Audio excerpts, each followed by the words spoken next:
I am Sarah, a 40-year-old mother of two, married to John, a kind-hearted man who has been my rock for the better part of 2 decades. Life has been a roller coaster, but I always say it's the people in the cart with you that make the ride bearable. However, that was until my brother Tom decided to take the wheel. Tom is 8 years younger than me, a whirlwind of bad decisions and misplaced priorities. Mom always said he'd grow out of it, but at 30, he is still the family's pet project.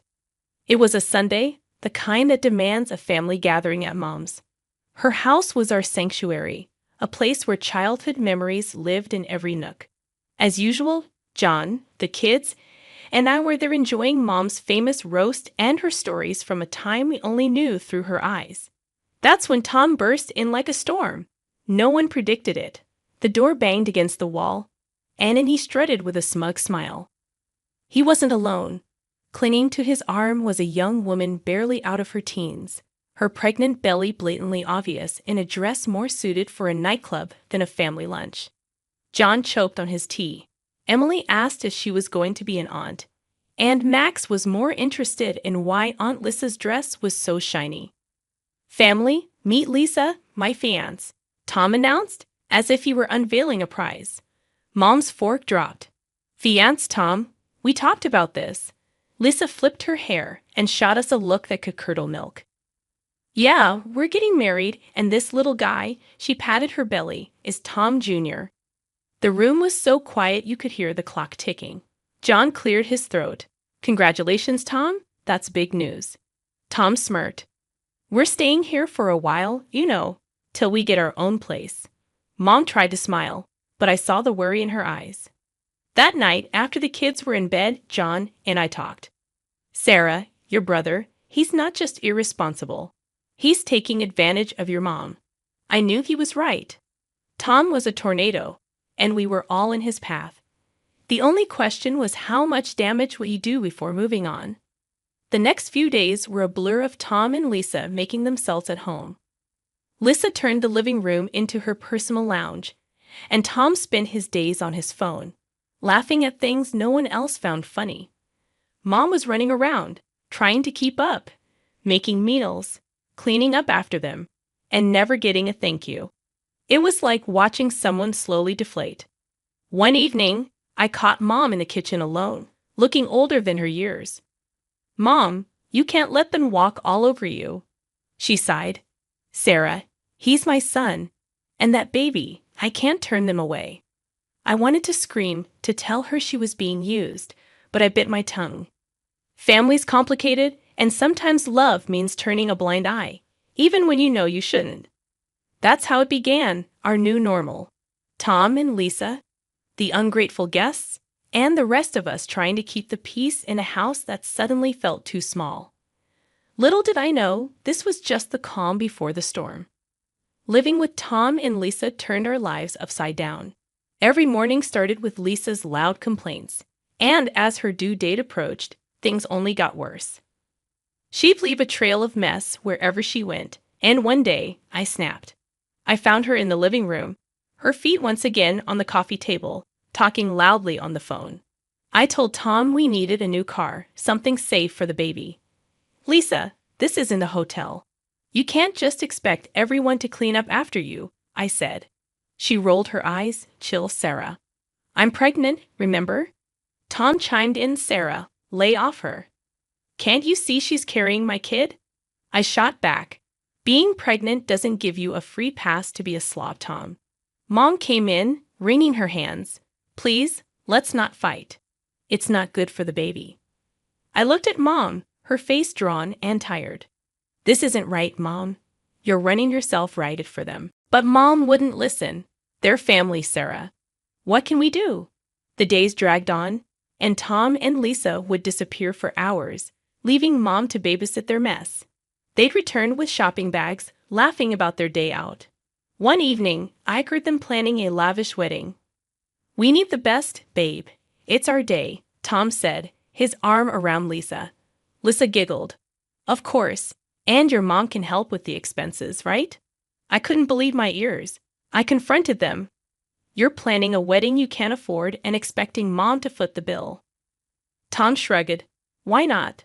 She's got the money. I was livid.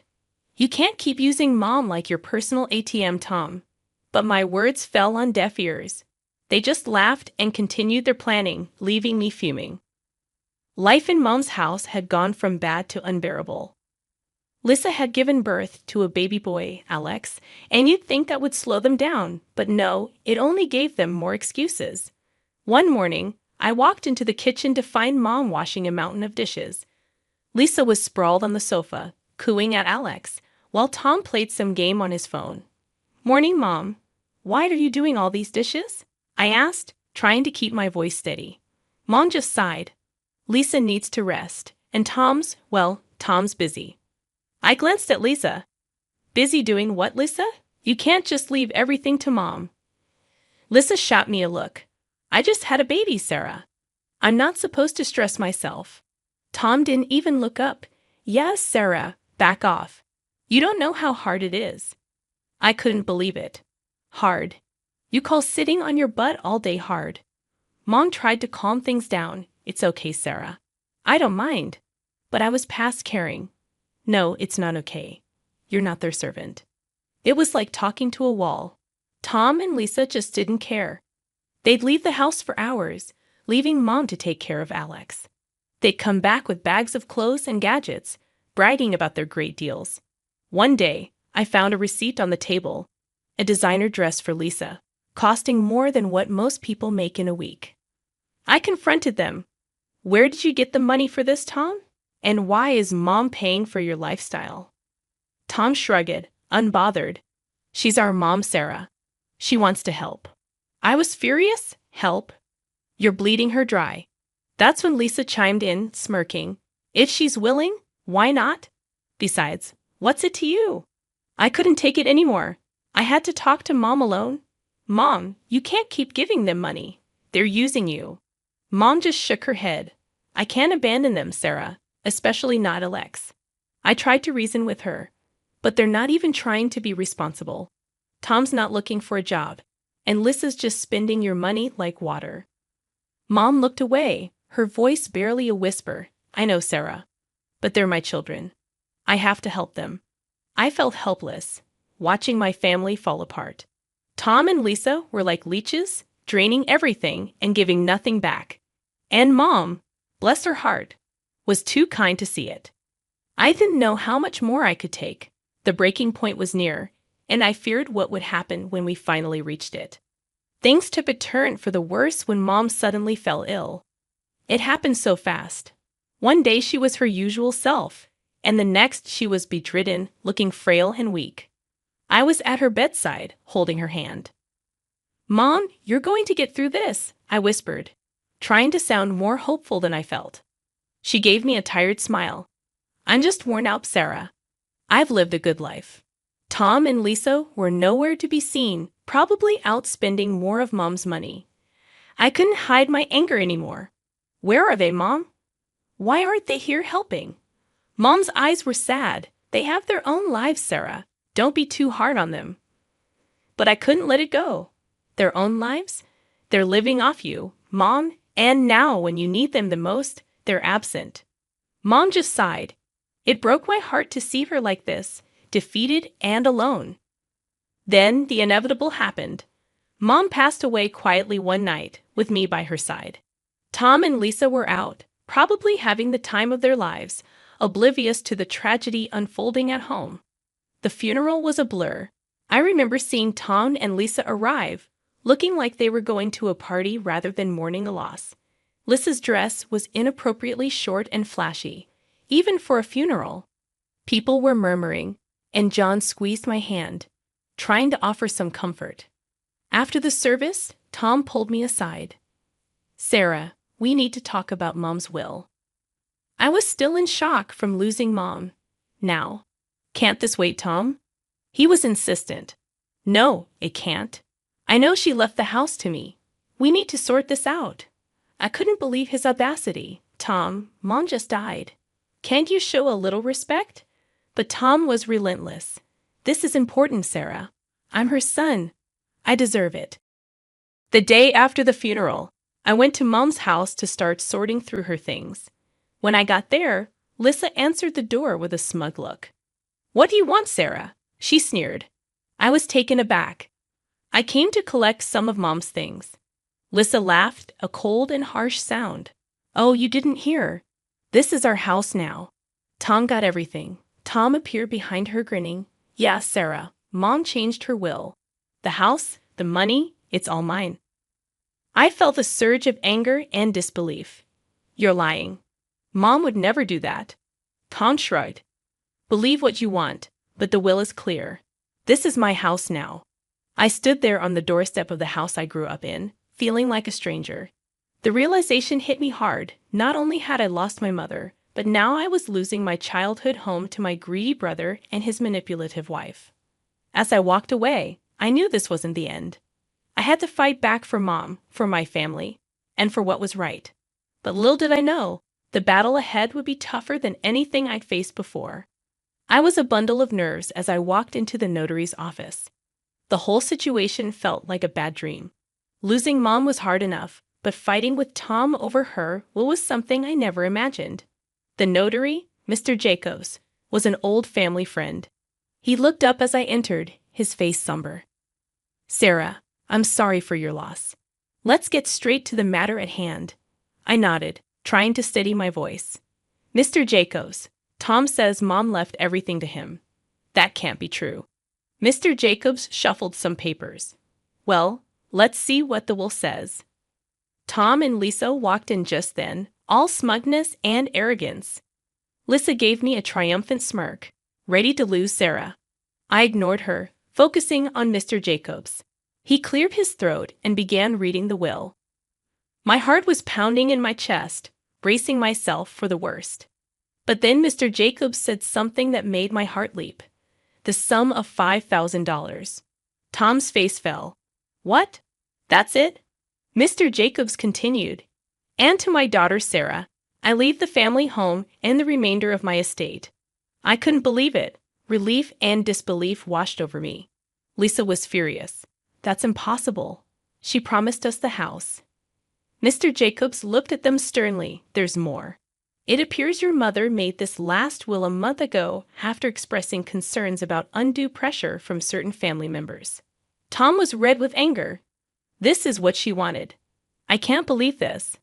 Lisa chimed in. "We'll contest this. We'll get a lawyer."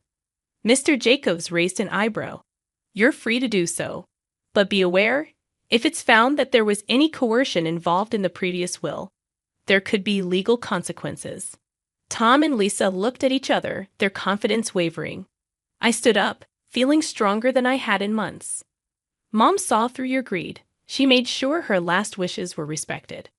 Tom stormed out, cursing under his breath, with Lisa trailing behind him. I stayed back, thanking Mr. Jacobs. As I left the office, I felt a mix of emotions. Sadness for losing Mom, relief that her last wishes were honored, and lingering anger at Tom and Lisa's audacity. It was a regular afternoon when Tom stormed into the house, his face red with anger and disbelief. $100,000 for you, and just a measly $5,000 for me? How is that fair, Sarah?" I was sorting through some of Mom's papers, but his outburst made me pause. "Tom, that's what Mom decided. You know she always had her reasons." He slammed his hand on the table, making me jump. "Reasons? What reasons could she possibly have to screw me over like this?" I took a deep breath, trying to keep my cool. "Maybe because you and Lisa have been bleeding her dry for years." Tom's face contorted with rage. "That's what we deserve. That money's rightfully mine." That's when I found it tucked away in a drawer, a letter from Mom. Her handwriting was unmistakable. I pulled it out and started reading. Tom's eyes were fixed on me, a mix of curiosity and fear. "What's that?" I said. "It's from Mom. She explains everything here." The letter laid it out in black and white. Mom had originally set aside $100,000 each for Tom and me. But as Tom and Lisa's demands for money grew, she started deducting from his share. I looked up at Tom, his face a picture of shock. "By the time she wrote her last will, you'd already taken $95,000, Tom. There was only $5,000 left. Tom staggered back, as if he'd been physically hit. No, that can't be true. I felt a surge of anger. It's all here, Tom. Every cent you and Lisa took came out of your inheritance. He looked lost, his eyes darting around the room. But I didn't know. That's the problem, Tom. You never knew or cared to know. I snapped, my patience wearing thin. He slumped into a chair, burying his face in his hands. What have I done, Sarah? I put the letter down, feeling a mix of pity and frustration. You've only got yourself to blame, Tom. You chose this path. Tom left the house that day a broken man. I watched him go, feeling a sense of justice, but also a deep sadness. Our family was torn apart, not just by grief, but by greed and ignorance. The house, once a battleground of family feuds, was now eerily quiet. Tom and Lisa had left, cutting off all contact with me. It was a relief and a curse, leaving me to wrestle with the aftermath of their chaos. As I sat in the living room, staring at the walls that had witnessed so much, my friend Jenna called. Sarah, have you heard about Tom? I braced myself. No, what now? She hesitated. He's been spotted around town, looking for jobs. And Lisa, she's been seen with different men, flaunting around like she's single. My heart sank, and Alex, their son? No sign of him, Sarah. It's like they've forgotten they have a child. I slammed my fist on the table, fury boiling inside me. They're irresponsible, selfish. They don't deserve a child. Jenna tried to calm me. Sarah, maybe there's something you can do. Her words sparked an idea. You're right. I'll fight for Alex. He shouldn't suffer because of them. The next day, I met with a lawyer, a no-nonsense woman named Miss Rivera. I explained everything, my voice trembling with determination. So, you want to pursue custody of your nephew? Miss Rivera asked, her eyes sharp. I nodded firmly.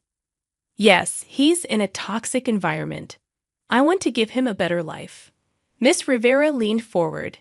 It won't be easy, Sarah, but if you're ready to fight, I'm with you. I felt a surge of resolve. I'm ready, whatever it takes. The legal battle that followed was tough. Tom and Lisa were unpredictable, sometimes cooperative, sometimes hostile. But I didn't back down. One evening, after a particularly grueling day in court, John wrapped his arms around me. You're doing the right thing, Sarah. It's hard, but right. I leaned into his embrace, exhausted but hopeful. I just want Alex to be safe, to have a family that cares. The day the judge granted me temporary custody of Alex was bittersweet. He was a sweet boy, confused and scared, but he slowly opened up to us. Emily and Max adored him, and he brought a new kind of joy into our home. Tom's reaction was a mix of anger and defeat. You've taken everything from me, Sarah. I faced him, my voice unwavering. I'm protecting Alex, something you should have done. As Tom stormed off, I realized our relationship might never be repaired. But this wasn't about us. It was about a little boy who needed a stable home. Life with Alex was a new adventure. There were challenges, of course, but also laughter and love. He was becoming a part of our family, and I was determined to make it permanent. Looking back, I knew I'd made the right decision. It was time for new beginnings for all of us, a chance to heal, to grow, and to build a future filled with love and stability. That was the legacy I wanted to leave, a stark contrast to the selfishness and greed that had once threatened to tear us apart. The house, once a reminder of familial discord, was now filled with laughter and the pitter-patter of little feet. Alex had become a part of our lives, his presence a constant source of joy and wonder. One evening, as we were tucking him into bed, he looked up at me with those big, innocent eyes. Aunt Sarah, am I going to stay here forever? I smoothed his hair, my heart swelling. Yes, Alex, you're part of our family now. He smiled, his tiny hand gripping mine. I like it here. Emily and Max are fun. I kissed his forehead. We love having you here, sweetie. As I walked out of his room, John was waiting, a proud smile on his face. He's really settling in, isn't he? I nodded, feeling a sense of accomplishment. He is. We're giving him the life he deserves. The next day, I received a call from Miss Rivera. Sarah, it's official. The court has granted you full custody of Alex. I nearly dropped the phone, tears of happiness welling up. Thank you, Miss Rivera. Thank you for everything. After hanging up, I shared the news with the family. Emily and Max cheered, hugging Alex in a group embrace. Even John had tears in his eyes. We're a family, John said, his voice choked with emotion. A real, complete family. The journey had been long and fraught with challenges, but we had come out stronger. I thought about Tom and Lisa, wherever they were, I hoped they would find their way. But my focus was now on the children, our family. In the months that followed, Alex blossomed. He was no longer the timid boy we first met. He was confident, happy, and loved. One day, while we were all in the garden, Alex came running up to me, a dandelion in his hand. Look, Aunt Sarah, I made a wish. I crouched down to his level. And what did you wish for? He grinned, his eyes sparkling. I wished we'd all be together forever. I hugged him tight. That's the best wish, Alex, and it's come true. As I looked around at my family, I felt a deep sense of peace. We had weathered the storm and emerged stronger. Our future was filled with hope, love, and the promise of new beginnings. This was our story, a testament to the strength of family and the power of love. It was a future of hope, and we were ready to embrace it with open arms.